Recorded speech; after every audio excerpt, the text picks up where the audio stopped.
الحمد لله رب العالمين والعاقبة للمتقين ولا عدوان إلا على الظالمين وأشهد أن لا إله إلا الله ولي الصالحين وأشهد أن محمدا عبده ورسوله وصفيه من خلقه وخليله سيد الأولين والآخرين اللهم صل عليه وعلى آله وصحبه ومن اتبعهم بإحسان إلى يوم الدين أما بعد. Mes chers frères et sœurs, le thème de notre khutbah bi'idhnillah tabarak wa ta'ala est le mal-être intérieur, cause et solution spirituelle. Le mal-être intérieur. Combien sont nombreux et combien sont nombreuses ceux et celles qui ressentent un vide intérieur. Bien que, en apparence, on les voit dans un certain confort, bien habillés, ils ont de l'argent, ils sont beaux, etc. Mais leur éloignement d'Allah subhanahu wa ta'ala a fait qu'ils ont un vide dans leur cœur qui les rend dépressifs, qui les ronge, qui fait qu'ils ne sont pas heureux, épanouis dans leur vie. Ils vivent une vie pleine de gêne. La raison de cela, c'est qu'ils se sont éloignés d'Allah. L'étroitesse du cœur est l'opposé du cœur épanoui. Allah Ta'ala il dit فَمَنْ يُرِدِ اللَّهُ أَنْ يَهْدِيَهُ يَشْرَحْ صَدْرَهُ لِلْإِسْلَامِ وَمَنْ يُرِدْ أَنْ يُضِلَّهُ يَجْعَلْ صَدْرَهُ ضَيِّقًا حَرَجًا كَأَنَّمَا يَصَّعَّدُ فِي السَّمَاءِ. Allah ouvre à l'islam le cœur de celui qu'il veut guider. Et Allah guide celui qui recherche la guider. Allah ouvre à l'islam le cœur qu'il veut guider. Le plus beau cadeau que tu peux recevoir, c'est l'islam. Quant à celui qu'il veut égarer, il rend sa poitrine étroite et inaccessible à la fois, à l'image de celui qui s'efforce vainement de parvenir au ciel. Allahu Akbar. Il étouffe. Plus tu montes en altitude, plus tu as du mal à respirer. Et bien cette personne qui s'éloigne d'Allah, Allah subhanahu wa ta'ala il nous dit ici, il est à l'image de celui qui s'efforce vainement de parvenir au ciel. Il est en train d'étouffer. Pourquoi? Parce qu'il s'est éloigné d'Allah. Celui dont le cœur s'ouvre à l'islam, dont le cœur s'éclaire par la lumière de la foi, verra son âme apaisée. Et ça, c'est aujourd'hui quelque chose que l'humanité entière recherche. L'apaisement du cœur, la paix intérieure. Certains vont chercher ça dans l'argent. Et subhanallah, ils vont même devenir très riches. Et tu vas les voir souvent chez des psys. Tu vas les voir avoir des envies sombres. Ils veulent se suicider. Pourtant, ils ont de l'argent. Et ce qu'on a toujours entendu, c'est que l'argent fait le bonheur. Mais pourquoi il veut mettre fin à sa vie alors qu'il a énormément d'argent? Parce qu'il a un vide dans son cœur. D'autres, pour avoir une vie agréable, épanouissante, qu'est-ce qu'ils vont faire? Ils vont chercher la notoriété. C'est quand j'aurai énormément de gens qui me suivent sur le net que tout va être top. C'est totalement faux. J'ai déjà parlé avec des personnes, c'est des célébrités, ils m'ont dit, une parmi les choses qui m'éteint le moral, écoutez bien, c'est quoi? C'est les commentaires. Les commentaires sous ces publications. Il me dit, tu peux même pas imaginer à quel point ça m'affecte. Donc cette histoire de, il est visible, elle est visible, ils sont connus, ils ont goûté au bonheur, c'est faux. Le bonheur, c'est avec la foi. C'est pas avec la célébrité. C'est pas avec le statut social. C'est pas avec ta beauté que tu peux perdre à n'importe quel moment. Un accident, une épreuve, tu la perds. Ce qui va apaiser ton cœur, c'est ta relation avec Allah subhanahu wa ta'ala. Plus tu vas la fortifier, plus tu seras épanoui. Même si matériellement, tu n'as pas tout ce que les gens ont autour de toi, tu n'es pas riche. Mais toi, en réalité, tu as la vraie richesse, celle du cœur. Comme le prophète, alayhi salatu wassalam, il a dit, la vraie richesse n'est pas dans les biens abondants de ce monde, mais il a dit, la vraie richesse, c'est celle du cœur. Combien on a vu de personnes dans nos bleds, subhanallah, ils sont pauvres, et tu vois, subhanallah, ils ont le qana'a, ils sont satisfaits de ce qu'Allah leur a donné. Ils sont bien. Tu les vois épanouis dans leur vie. Pourtant, son logement est très modeste, il n'a pas d'argent, il est pauvre, etc. Mais ils ont la foi. C'est avec la foi que le cœur s'apaise. C'est quand tu vas entretenir ce iman, cette fois que ton cœur va s'apaiser. Serviteur d'Allah, le fait de se détourner du rappel d'Allah, du din d'Allah, compte parmi les plus grands péchés, les plus grandes fautes. C'est pourquoi la punition est sévère. Dans ce bas monde, Allah punit cette personne par une vie pleine de gêne et pleine de difficultés. Et dans l'au-delà également, il est puni. Il sera ressuscité le jour du jugement aveugle.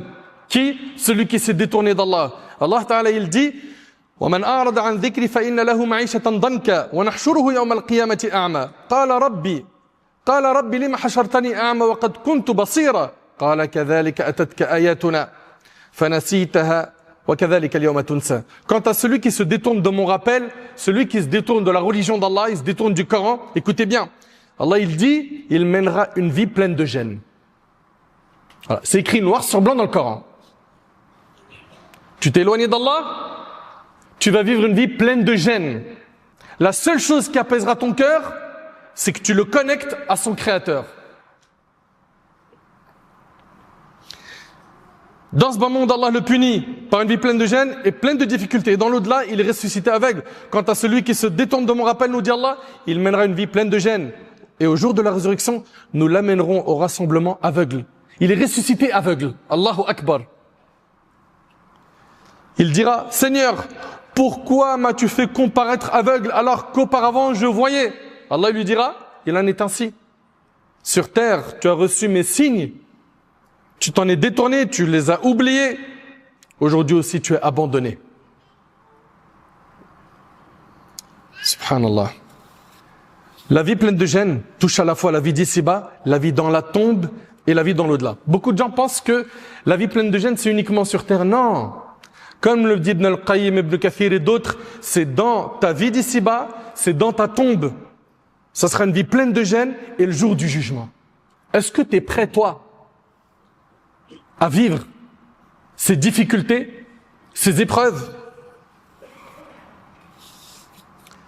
Le mal-être que vit le serviteur qui se détourne d'Allah devient plus intense et s'aggrave à mesure que son éloignement du rappel d'Allah augmente. Plus tu vas t'éloigner du rappel d'Allah, plus tu vas sentir ce mal-être intérieur. Plus tu vas t'attacher à ce bas monde, plus tu vas sentir ce mal-être intérieur. Moins tu vas t'attacher à ce bas monde et tu vas t'attacher à l'au-delà, plus tu vas sentir la paix intérieure.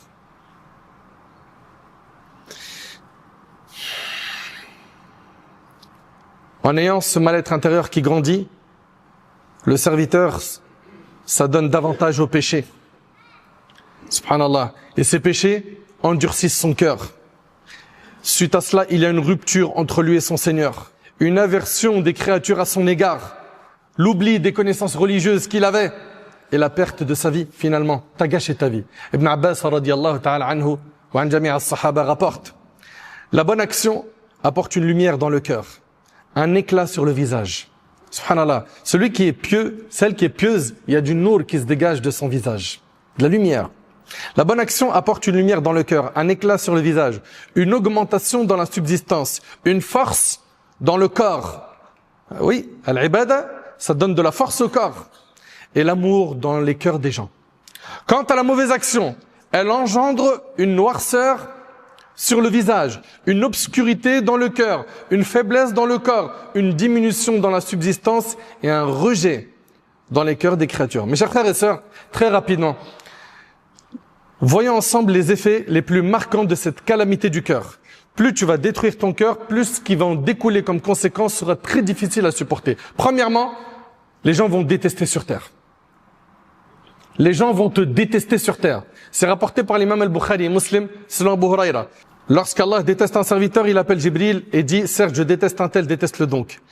Ainsi, Jibril le déteste. Puis il annonce aux habitants du ciel « Allah déteste un tel, détestez-le ». Alors il le déteste, puis on le rend détestable sur terre. Première punition de celui qui s'est éloigné d'Allah subhanahu wa ta'ala, c'est qu'il est détesté sur terre. Deuxièmement, le serviteur est pris d'un dégoût dans sa relation avec son Seigneur. On le voit anxieux, fuyant les assemblées de rappel. Il se détourne des pieux. Il ne trouve ni repos dans sa vie, ni paix dans son cœur. Il ne ressent rien quand on lui récite le Coran. Il ne le médite pas lui-même. Et c'est quelqu'un qui trouve plutôt son réconfort dans la désobéissance.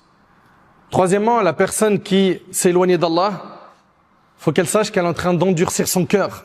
Et plus le cœur devient dur, moins il est réceptif au rappel. Plus le cœur durcit, moins il est réceptif au rappel.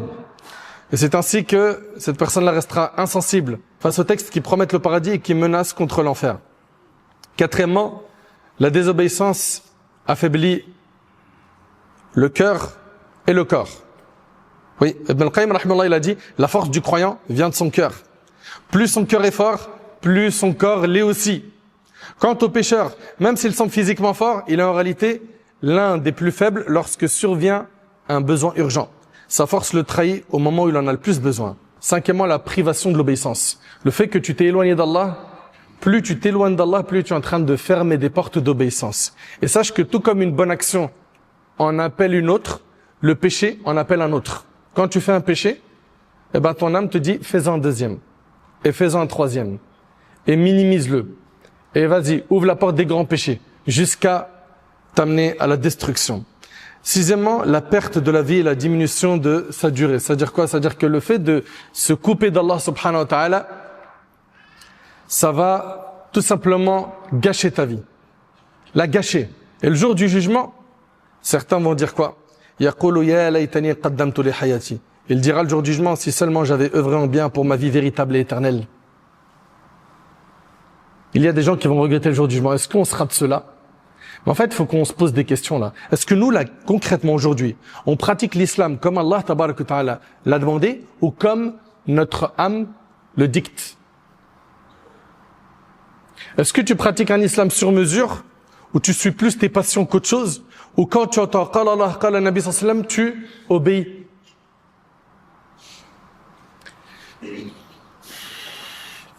Rappelle-toi que le jour du jugement, l'homme y fuira son frère, sa mère, son père, son épouse et ses enfants. Subhanallah, chacun y sera occupé par sa situation. Serviteur d'Allah, le mal-être intérieur est une maladie qui touche celui qui se détourne du rappel d'Allah. On entend beaucoup de gens aujourd'hui dire « je m'en sens hyper mal, je vais pas bien ». Et ils vont aller chercher 1001 solutions en dehors du din, en dehors de la religion. Pourquoi est-ce que tu reconnectes pas ton cœur à Allah?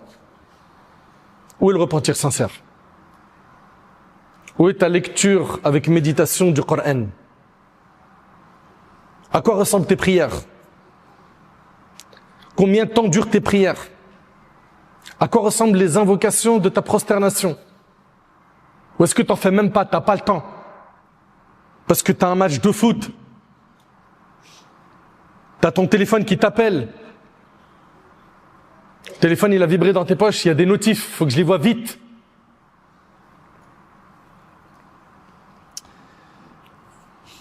Le prophète sallam, il a dit, chaque maladie a un remède. Si le bon remède est utilisé pour une maladie, alors la personne guérit avec la permission d'Allah rapportée par l'imam Muslim.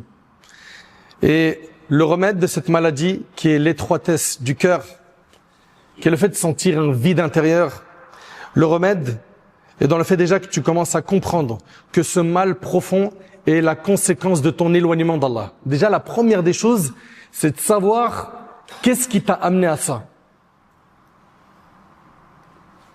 Ce vide intérieur, c'est la conséquence de ton éloignement d'Allah. Tu as choisi le chemin de la désobéissance.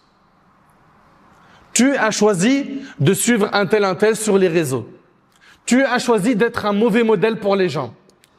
Faut que tu comprennes que cette étroitesse du cœur ne disparaîtra que lorsque tu comprendras que ce mal profond n'est autre que la conséquence de ton éloignement d'Allah tabarak wa ta'ala. Et pour cela, empresse-toi de te repentir. Reviens vers Allah. Wallahi, mes frères, on entend tous les jours un tel est mort. Lui, il est mort, subhanallah, d'un coup, comme ça, crise cardiaque. On s'y attendait pas. Quel choc. En plus, il était jeune. Ça prévient pas. C'est pour ça qu'on doit être sur nos gardes. Et on doit se préparer au mieux pour cette rencontre avec notre Seigneur Jalla fi'ula. Quand tu vas parler avec Allah le jour du jugement, il n'y aura pas un intermédiaire entre toi et Allah. Ça sera une discussion que tu auras, un dialogue avec Allah direct.